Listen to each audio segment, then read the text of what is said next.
Hi friends, welcome back to our channel.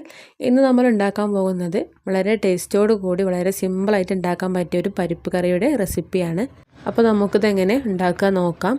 അതിനായിട്ട് ഞാനിവിടെ 3/4 cup അളവിൽ പരിപ്പ് എടുത്തിട്ടുണ്ട്. ഇത് നല്ലപോലെ കഴുകിയെടുക്കണം. കഴുകിയെടുത്തതിന് ശേഷം നമുക്ക് കുക്കറിലേക്ക് മാറ്റാം. അപ്പോൾ നല്ലോണം കഴുകിയെടുത്തതിന് ശേഷം കുക്കറിലേക്ക് മാറ്റിയിട്ടുണ്ട്. ഇനി ഇതിലേക്ക് മീഡിയം സൈസിലുള്ളൊരു സവാള കട്ട് ചെയ്തിട്ട് ഇട്ടുകൊടുക്കാം. ഇനി ചെറിയൊരു തക്കാളി കൂടി കട്ട് ചെയ്തെടുത്തിട്ടുണ്ട്, അതും കൂടി ഇട്ടുകൊടുക്കാം. ഇനി ഒരു 5 അല്ലി വെളുത്തുള്ളി ചതച്ചെടുത്തതാണ്, അതിട്ടെടുത്തിട്ടുണ്ട്. എരിവിന് ആവശ്യമുള്ള പച്ചമുളകും കൂടി ചേർത്ത് കൊടുക്കാം. ഞാനിവിടെ 2 പച്ചമുളകാണ് ഇട്ടെടുത്തിട്ടുള്ളത്. ഇനി ഇത് വേവിക്കാൻ വേണ്ടിയിട്ട് ഇതിലേക്ക് 2 കപ്പ് വെള്ളം കൂടി ചേർത്ത് കൊടുക്കാം. 1/2 ടീസ്പൂൺ മഞ്ഞൾപ്പൊടിയും കൂടി ഇട്ടുകൊടുക്കാം. ഇതിൻ്റെ കൂടെ തന്നെ ഇതിലേക്ക് ആവശ്യമുള്ള ഉപ്പും കൂടി ചേർത്തിട്ട് നന്നായിട്ട് മിക്സ് ആക്കി എടുത്തതിന് ശേഷം ഒന്ന് അടച്ച് വെച്ചിട്ട് വേവിച്ചെടുക്കണം. മിക്സ് ആക്കി എടുത്തിട്ടുണ്ട്. ഇനി അടച്ച് വെക്കാം. ഇനി മീഡിയം ഫ്ലെയിമിൽ 2 വിസിൽ വരുന്ന വരെ നമുക്ക് വെയിറ്റ് ചെയ്യാം. വിസിൽ വന്നതിന് ശേഷം ഓഫാക്കിയിട്ട് ആവി പോയതിന് ശേഷം തുറന്ന് നോക്കാം.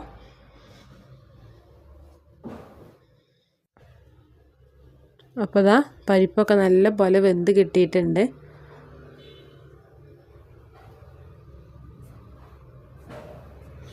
ഇനി നമുക്കൊരു പാൻ അടുപ്പത്ത് വെക്കാം. ഈ പാനിലേക്ക് 2 ടീസ്പൂൺ വെളിച്ചെണ്ണ ഒഴിച്ച് കൊടുക്കാം. 1 ടീസ്പൂൺ കടുക് ഇട്ട് കൊടുക്കാം.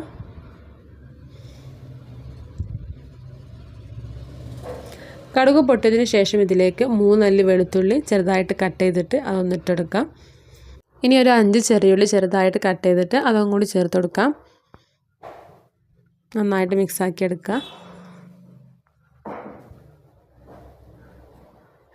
ഉള്ളിയൊക്കെ ചെറുതായിട്ട് കളറ് മാറി വന്നതിന് ശേഷം ഇനി ഇതിലേക്ക് 2 വറ്റൽമുളകും കൂടി ഇട്ട് കൊടുക്കാം. 1/2 ടീസ്പൂൺ ചെറിയ ജീരകം ചേർത്ത് കൊടുക്കാം. 1/2 ടീസ്പൂൺ കായപ്പൊടിയും കൂടി ചേർത്തിട്ട് നന്നായിട്ടൊന്ന് മൂപ്പിച്ചെടുക്കാം.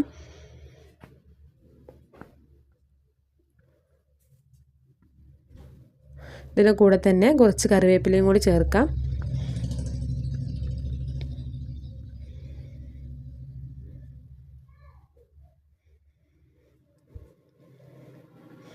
അപ്പോൾ ഇത് നന്നായിട്ട് മൂപ്പിച്ചെടുത്തിട്ടുണ്ട്. ഇനി നമുക്കിത് പരിപ്പ് കറിയിലേക്ക് ഒഴിച്ചു കൊടുക്കാം. കറി കുറച്ച് ലൂസായിട്ടാണ് വേണ്ടത് എങ്കിൽ കുറച്ച് വെള്ളം ഒഴിച്ചിട്ട് ലൂസാക്കി എടുക്കാം. ഞാനിവിടെ കുറച്ച് കട്ടിയിലായിട്ടാണ് എടുത്തിട്ടുള്ളത്. അതൊക്കെ നമ്മുടെ ഇഷ്ടത്തിനനുസരിച്ച് ചെയ്യാം. അപ്പോൾ ഞാനിതൊരു പാത്രത്തിലേക്ക് മാറ്റിയിട്ടുണ്ട്. നല്ല ടേസ്റ്റ് ഉള്ളൊരു കറിയാണ്. നിങ്ങളെല്ലാവരും ട്രൈ ചെയ്ത് നോക്കുക. ചോറിൻ്റെയും ചപ്പാത്തിയുടെയും കൂടെയൊക്കെ കഴിക്കാൻ പറ്റിയൊരു അടിപൊളി കറിയാണ്. വീഡിയോ ഇഷ്ടപ്പെട്ടാൽ ലൈക്ക് ചെയ്യുക, ഷെയർ ചെയ്യുക, സബ്സ്ക്രൈബ് ചെയ്യുക. അടുത്ത വീഡിയോയുമായി വീണ്ടും കാണാം. താങ്ക്